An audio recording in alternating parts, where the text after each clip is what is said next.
வணக்கம் ஏசப்பாவின் பிள்ளைகளே.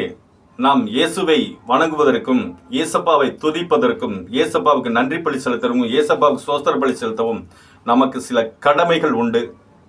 அந்த கடமைகளை கண்டிப்பாக செய்த வேண்டும். அப்படி செய்யாவிட்டால் அவரை வணங்கவோ துதிக்கவோ முடியாது. ஒன்று ஒவ்வொன்றாய் பார்ப்போம். 1 அன்பு, 2 எளிமை, 3 சாந்த குணம், 4 நீதி, 5 இரக்கம், 6 இருதயத்தில் சுத்தம், 7 சமாதானம்.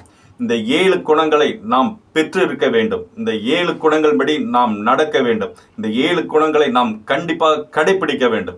அப்படி கடைபிடித்தால் மட்டுமே அவருடைய பிள்ளையா மாற முடியும். அவரை வணங்க தகுதி உள்ளவர்களாக மாற முடியும். அவரை தந்தையாகவும் தகப்பனாகவும் ஏற்றுக்கொள்ள நாம் தகுதி உள்ளவர்கள் என்று நாம் நிரூபிக்க முடியும்.